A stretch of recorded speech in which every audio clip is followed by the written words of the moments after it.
Baik, selanjutnya Pak Firman. Baik, terima kasih pimpinan. Assalamualaikum warahmatullahi wabarakatuh. Waalaikumsalam warahmatullahi wabarakatuh. Pimpinan yang saya hormati dari pemerintah, Pak Sekjen, Bu Dirjen, Pak Ellen dan Pak Nas, yang senantiasa dengan penuh kesabaran bahas rancangan undang-undang Cipta Kerja ini. Sahabat-sahabat kami DPD, bidadari-bidadari yang dari pagi sampai malam, sangat luar biasa. Bidadarinya keluar dah. Pertama, tentunya saya akan awali, tidak ada pemimpin di negara pun, di negara manapun, yang ingin melihat rakyatnya sengsara. Dan tidak ada pemimpin di negara pun yang tidak menginginkan rakyatnya sejahtera. Namun kesejahteraan itu tidak bisa dicapai hanya sepihak saja. Rancangan Undang-Undang Cipta Kerja, saya rasa ini sudah dibahas cukup lama. Tidak ada alasan satupun kalau tadi dikatakan ini mendadak, seketika dan sebagainya. Saya terlibat di dalam masalah revisi Undang-Undang Tenaga Kerja ini sudah cukup lama.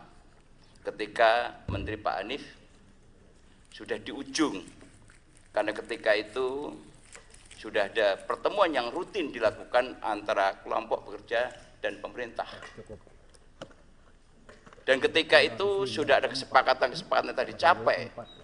Dan kemudian rancangan revisi Undang-Undang Naker dihentikan karena menjelang pelantikan Presiden dan berbarengan dengan revisi Undang-Undang KPK. KPK kita selesaikan dengan hiruk pikuk tantangan yang sangat luar biasa. Alhamdulillah RUU KPK telah direvisi dan insya Allah ini akan menjadi baik tatanan kelola hukum di tanah air kita ini. Bicara tentang undang-undang, tidak hanya salah dari pemerintah, tapi juga kesalahan kami di DPR. Undang-Undang nomor 13 yang disebut tadi sudah sekian belas tahun.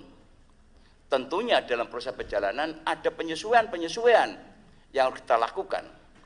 Kami sepakat bahwa dalam forum ini kita membela tenaga kerja, kita wajib kita.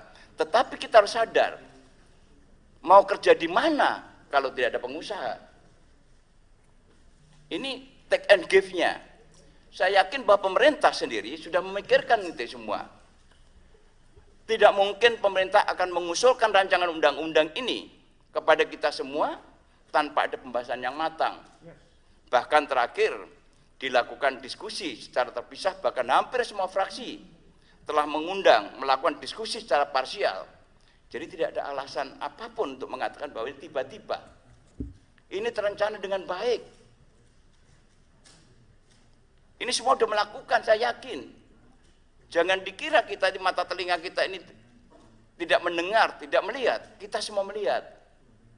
Kita cukup lama menjadi anggota dewan. Kami tahu permainan apa yang akan terjadi setiap pembahasan undang-undang. Tapi mari kita berpikir secara jernih. Kita harus menjadi negarawan yang baik.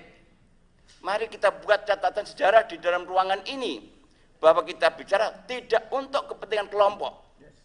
Kita berbicara untuk kepentingan bangsa dan negara. Siapa itu? Dari pekerja, rakyat, pengusaha dan sebagainya.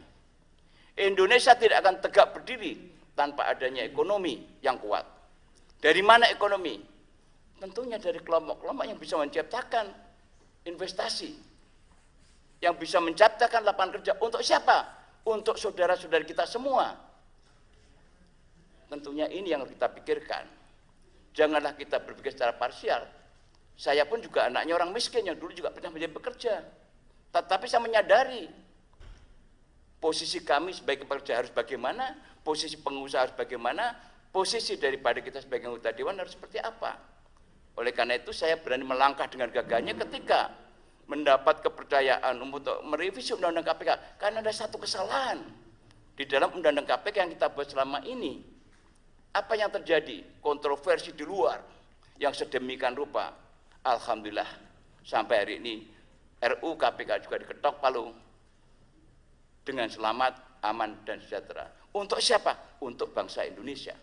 Oleh karena itu pimpinan, saya ingin mengingatkan kembali bahwa semua klaster-klaster yang kita bahas awalnya juga mengalami proses yang sama, kontroversi yang sama, tapi semua bisa diselesaikan. Inilah ajas musyawarah yang kita tempuh dalam membuat rancangan undang-undang. Tidak ada kita tidak boleh kita memaksakan kehendak. Negara demokrasi ini harus saling mendengarkan, saling menyerap aspirasi. Kalau kita memaksakan kehendak, artinya kita harus kembali kepada era Orde Baru yang otoriter. Ini tidak bisa. Kita harus mendengarkan keluh kesah pengusaha. Kita harus mendengarkan dari organisasi pengusaha. Kita juga mendengarkan pelaku UKM. Semua kita dengarkan. Buruh sudah kita dengarkan, bahkan kami telah memanggil organisasi KSPI semuanya di masing-masing fraksi. Kita dengarkan, kita welcome, berikan masukan. Dan kita terima, ini jadi masukan kita semuanya. Oleh karena itu pimpinan, undang-undang ini sudah direncanakan dengan baik oleh pemerintah, tadi baru dijelaskan oleh Pak Sekjen, Pak Ellen, dan Bu Dirjen. Kalau di dalam penyampaian ada yang kurang sempurna, mari kita sempurnakan dalam ruangan ini. Bukan tidak divonis. Ada sebuah surat presiden yang menyatakan bahwa ini tetap harus dibahas. Dan sampai hari ini, saya belum melihat selembar kertas pun yang ingin membatalkan rancangan undang-undang ini. Termasuk kelas tenaga kerja. Jadi saya rasa pimpinan tidak ada alasan lain untuk mengatakan di drop. Yang ada adalah mari kita duduk sama-sama menyelesaikan persoalan ini. Saya yakin bahwa ini ada persoalan serius. Tidak hanya persoalan buruh, tapi juga persoalan pengusaha. Kalau pengusaha tidak ada, mau kerja di mana kita? Coba kita hitung. Berapa pegawai negeri sipil? Berapa yang bekerja di swasta? Kita berhitung. Yang menopang perekonomian nasional, yang menopang fiskal negara ini adalah dari pajak. Siapa yang menghasilkan pajak besar? Ya tentunya pelaku usaha.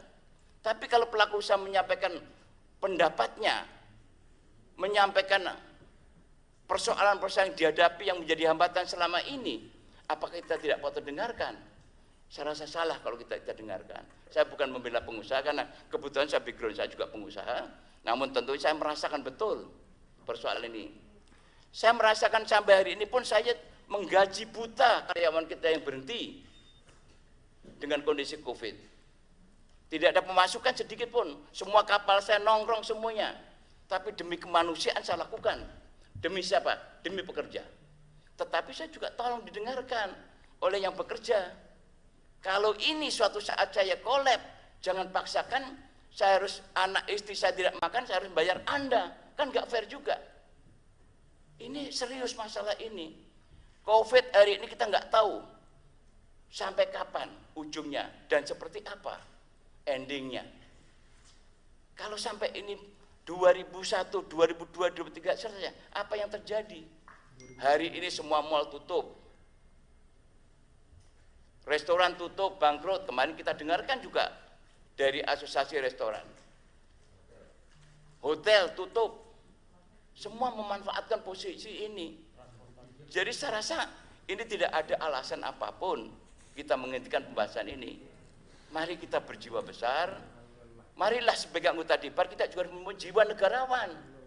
Bukan karena ada desakan sana, desakan sini, di lobi sana, lobi kemenangan, putuskan, tidak dibahas. Bukan seperti itu, mohon maaf Pak.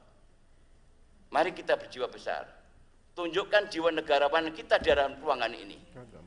Mari kita hadapi persoalan bangsa ini dengan kepala dingin, tanpa emosional. Saya yakin bahwa Presiden atas nama negara tidak mungkin mempunyai pemikiran yang matang untuk mengajukan rancangan undang-undang ini. Mesti ada masalah. Kalau tidak ada masalah, nggak mungkin itu akan diajukan.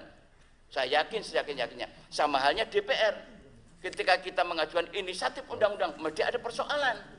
Kita membela pembantu rumah tangga, kita membela asosiasi psikologi, dan membela yang lain-lainnya. Saya rasa punya argumentasi sendiri-sendiri. Oleh karena pimpinan dari fraksi Partai Golkar tegas bahwa sampai hari ini belum ada tanda-tanda untuk membatalkan, dan sudah ada surprise dari Presiden. Tentunya nanti kita tanyakan pada pemerintah. Ketika pemerintah akan melanjutkan, ya mari kita lanjutkan. Kalau ada persoalan kita selesaikan, kita petani satu persatu, bukan kemudian divonis di depan. Fraksi Golkar menyatakan mohon dilanjutkan pembahasan ini. Demikian, terima kasih. Assalamualaikum warahmatullahi wabarakatuh.